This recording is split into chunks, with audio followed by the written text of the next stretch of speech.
কেমন আছো সবাই? আশা করি তোমরা সবাই খুব ভালো আছো। আমরা খুব ভালো আছি। রিমঝিম ডায়েরির নতুন একটি ব্লগে তোমাদের অনেক অনেক স্বাগত। আজকে যাব আরও একটা নতুন জায়গায়। আর আমাকে দেখো, আমি কিন্তু দারুণ খুশি ছিলাম সেদিন, কারণ অনেক দিন পর বেরিয়েছি। তো আমরা যাচ্ছি চিলাপাতায়। স্টার্টিংয়ে তো তোমরা দেখেই নিয়েছো। আর সানডে ছাড়া তো সেরকম একটা বেরোনো হয় না, তো প্রত্যেক সানডে চেষ্টা করি যে তোমাদের জন্য নতুন কিছু ব্লগ আনবো। আর যারা বাইরে থেকে দেখছো তাদের চেষ্টা করি যে বাড়িতে বসেই আমাদের ডুয়ার্সটাকে একটু ঘুরিয়ে নেওয়ার। তো আমার সাথে তোমরা ডুয়ার্সের প্রায় অনেকটা জায়গায় ঘুরেছো। শুধু ডুয়ার্স নয়, ডুয়ার্সের বাইরেও নানান জায়গা তোমাদেরকে আমার ব্লগের মাধ্যমে আমি ঘোরানোর চেষ্টা করেছি। তো আজকে যাচ্ছি আমাদের ডুয়ার্সেরই পাশের একটা জায়গা, সেটা হচ্ছে চিলাপাতা। চা বাগানের মধ্যে দিয়ে রাস্তাটা কিন্তু বেশ ভালোই লাগছিল। এখানে একটা মন্দিরও ছিল, সেটাই অনুভব আমাকে দেখাচ্ছিল।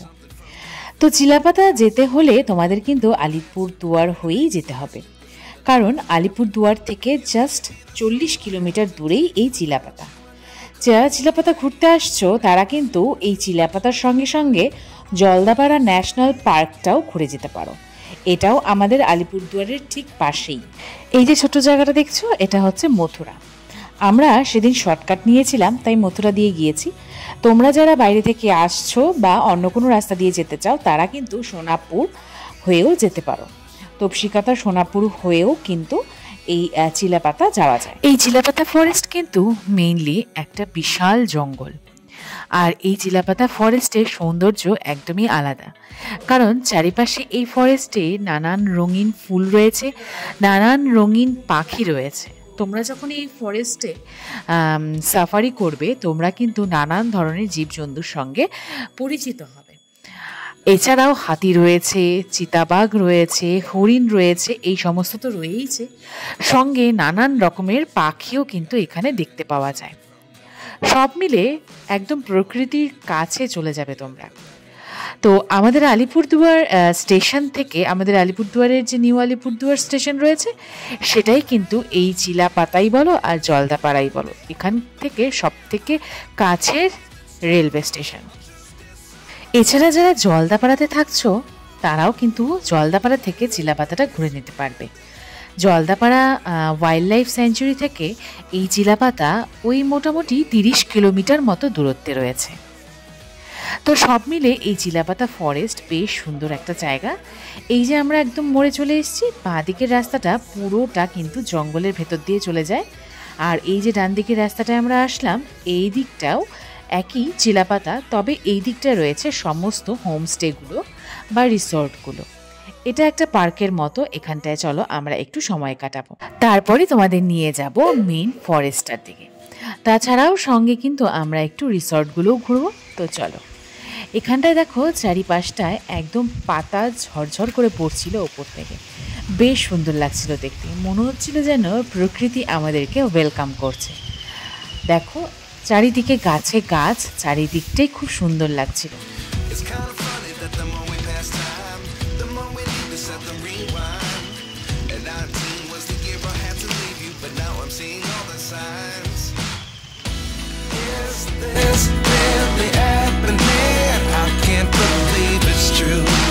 Just as surprised as you.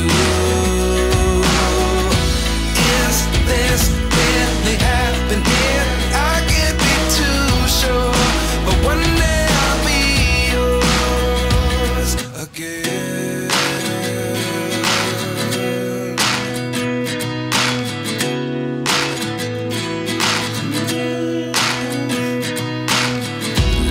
Hello বন্ধুরা, কেমন আছো সবাই? আশা করি তোমরা সবাই খুব ভালো আছো। আমরা খুব ভালো আছি। রিমঝিম ডায়েরির নতুন একটি ব্লগে তোমাদের অনেক অনেক স্বাগত। আজকে অনেক দিন পরে আমরা বেরিয়েছি। আজকে সানডে, আর আজকে সানডেটা আমরা কাটাবো এইখানে চিলাপাতা। এক্স্যাক্টলি এখানে নয়, পুরো চিলাপাতাটা ঘুরবো। তো প্রথমে এসে এখানে একটু দাঁড়ালাম, দাঁড়িয়ে আমরা জাস্ট এখানে বসে কয়েকটা ফটো তুললাম। তো ফটো তুলে এখন ইচ্ছা আছে পুরো একদম পেছনের চিলাপাতাটা পুরোটা ঘুরবো। আর অনেক দিন পরে বেরিয়েছি, অনেক দিন থেকে কোথাও সেরকম একটা যাওয়া হচ্ছে না, নানান রকমের কাজে।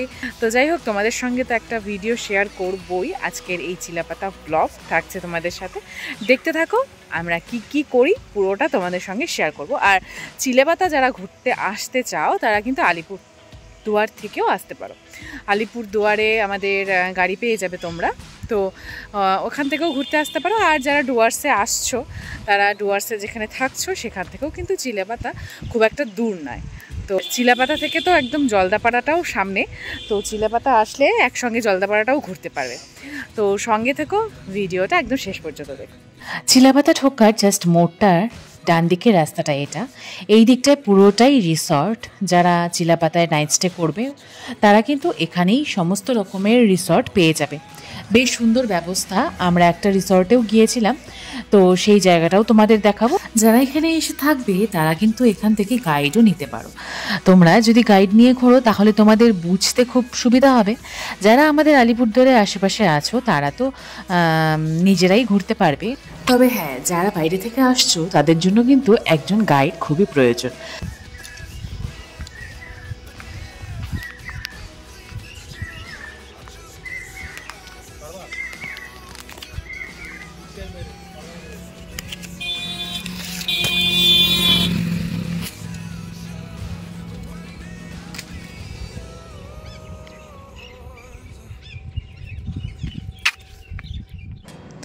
রাস্তা দিয়ে যেতে যেতেই এই ফুল গাছটা চোখে পড়ে গেল, তো ইচ্ছে হলো যে একটা ফুল নিয়েই যাই। যেই কথা সেই কাজ, তো একটা ফুল কিন্তু সঙ্গে নিয়েছিলাম আমি।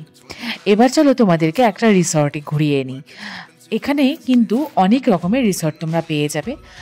তোমরা হোমস্টে যদি চাও সেই রকমও পেয়ে যাবে, বা হোটেলের মতো যদি চাও সেই রকম রিসর্টও এখানে রয়েছে। দেখো চারিদিকে এত সুন্দর ঘন জঙ্গল না, যেদিক দিয়েই যাচ্ছি এত বিশাল আকৃতির কিছু গাছ চোখে পড়ছে, আর কানে আসছে নানান ধরনের পাখির ডাক, পাখির আওয়াজ। এমনকি আমরা কিন্তু পাখি নয়, শুধু ময়ূরের ডাকও শুনেছি।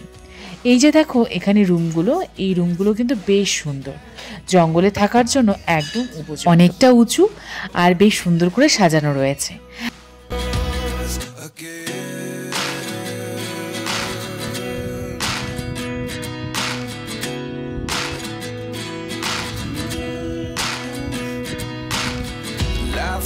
Come one in a dozen, the other 11 get something from nothing.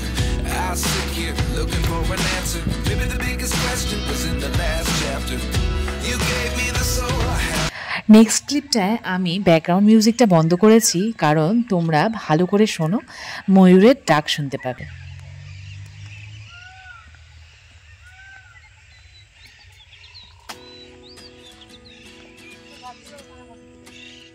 এখান থেকে শুরু হয় চিলাপাতার মেইন জঙ্গলের ভেতরটা। জঙ্গলের ভেতর দিয়ে যাওয়ার জন্য প্রথমেই কিন্তু এখানে এন্ট্রি করতে হয়। গাড়ির নাম্বার, গাড়িতে কজন আছে, কি বৃত্তান্ত, সমস্তটা এখানটায় এন্ট্রি করে তারপরে যেতে হয়। তবে হ্যাঁ, বাইকের কোনো এন্ট্রি এখানে হয় না। আমরা যখন গিয়েছিলাম তখন অনেক গাড়ি দাঁড়িয়েছিল এন্ট্রি করার জন্য, তবে আমাদের বললেন যে বাইকের কোনো এন্ট্রি এখানে প্রয়োজন নেই। তবে তোমরা যখনই এই দিক দিয়ে যাও না কেন, এই জঙ্গলের ভেতরে কিন্তু দাঁড়ানো অ্যালাউড নেই। জঙ্গলের ভেতরে প্রচুর সিসিটিভি রয়েছে। তাছাড়াও বন দপ্তরের কর্মীরা সারাক্ষণই কিন্তু এই জঙ্গলের রাস্তা দিয়ে টহল দেয়। তো সেই জন্য যদি তোমরা কখনো এই জঙ্গলের রাস্তার ভেতর দিয়ে যাও, এখানে গাড়ি দাঁড় করানোর কোনো উপায় নেই। গাড়ি দাঁড় করালে কিন্তু তোমাদের ফাইন হয়ে যাবে। তো সেই ইনস্ট্রাকশনটাই আমরা যখন ভেতরে যাই আমাদেরকেও দিয়ে দেওয়া হয়েছিল। তো আমরাও দাঁড়াইনি, কারণ এই জঙ্গলের ভেতরের রাস্তাটা বেশ রিস্কি। কারণ এই জঙ্গলের ভেতর দিয়ে যাওয়ার সময় অনেক সময়ই অনেকের চোখে হাতি, লেপার্ড এই সমস্তটাই চোখে পড়েছে। তো সেই হাতি বা লেপার্ডের পাল্লায় যদি না পড়তে চাও এই ফাঁকা নির্জন জঙ্গলের ভেতরে, তাহলে কখনোই কিন্তু এই জঙ্গলের ভেতরে দাঁড়ানোর চেষ্টা করো না। এছাড়াও তোমরা জলদাপাড়া থেকে যদি চিলাপাতা ঘুরতে আসো, একটা টাইমিংয়ের ভেতর আসতে হবে যদি তোমরা জঙ্গল সাফারি করতে চাও। এই চিলাপাতাতে কিন্তু জঙ্গল সাফারি হয়ে থাকে। জঙ্গল সাফারি ক্ষেত্রে বেশ কিছু টাইমিং রয়েছে, সেই টাইমিং অনুযায়ী আসতে হবে। আমরা যেদিন গিয়েছিলাম আমাদের টাইমটা পার হয়ে গিয়েছিল, তাই আমরা সেদিন জঙ্গল সাফারিটা করতে পারিনি। জঙ্গল সাফারির সমস্ত টাইমিং আমার এই ভিডিওতেই রয়েছে। এই ভিডিওতে তোমরা টাইমিংটা দেখে নিয়ে সেই টাইম অনুযায়ী তোমরা অ্যাডজাস্টমেন্ট করে এই জঙ্গলে যদি ঘুরতে আসো, তাহলে জঙ্গল সাফারি করলে তোমরা কিন্তু অনেক বন্য জীবজন্তুর দেখা পেয়ে যাবে। তো যারা জঙ্গল সাফারি করে তাদেরকে মেনলি নিয়ে যাওয়া হয় মেন্দাবাড়ি আর ওয়াচ টাওয়ার আর কোদাল বস্তি ফরেস্টের ভেতরটা। এই সমস্ত জায়গা ঘুরে তোমরা বন্য জীবজন্তুর সঙ্গে আরও বেশি কাছে থেকে পরিচিত হতে পারবে। বেশ সুন্দর লাগছিল এই জঙ্গলের ভেতরের রাস্তাটা, পুরো রাস্তাটা নির্জন ফাঁকা, বেশ সুন্দর একটা শান্তি, একটা নিস্তব্ধতা যেন খুব উপভোগ করছিলাম। সারাক্ষণ শহরের যানজট আর কোলাহলের মাঝে থেকে মাঝে মধ্যে এইরকম জঙ্গলের নিস্তব্ধ জায়গায় থাকতে বেশ ভালো লাগে। এইরকম প্রকৃতির কাছে থাকতে কার না ভালো লাগে। তবে আমাদের ব্যস্ত জীবনযাত্রার জন্য আমরা কিন্তু প্রকৃতি থেকে অনেক দূরে চলে গিয়েছি। তবে মাঝে মধ্যে একটা দিন ঘুরতে আসতে বেশ ভালো লাগে। যারা ঘুরতে আসতে চাও আলিপুরদুয়ার থেকে কিন্তু এখানে নিজস্ব গাড়ি নিয়ে আসতে হবে। যদি গাড়ি ভাড়া করতে চাও আমার ডেসক্রিপশন বক্সে নাম্বার দেওয়া থাকবে, সেখান থেকে বুকিং করতে পারো। আর কিছু হোমস্টের ফোন নাম্বারও দেওয়া থাকবে, তোমরা যদি আসো এখানে নাইট স্টে করতে তাহলে সেই ফোন নাম্বারেও যোগাযোগ করতে পারো। এখানে স্ক্রিনে দেখতে পাচ্ছ এই টাইমিং অনুযায়ী যদি তোমরা এখানে ঘুরতে আসো তাহলেই জঙ্গল সাফারিটা করতে পারবে।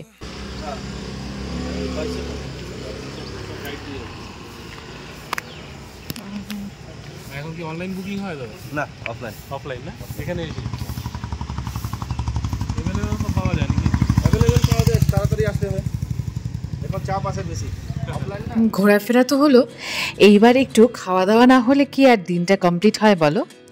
তাহলে ঘোরাফেরার মজাটা আরও বেশি বেড়ে যাবে। তো সেই জন্য আমরা চলে এসেছিলাম ফ্লেভার অফ ডুয়ার্সে। যারা আমার ব্লগ দেখো তারা তো জানোই ফ্লেভার অফ ডুয়ার্স আমাদের রাজা ভাত খাওয়ার একটা বিখ্যাত রেস্টুরেন্ট।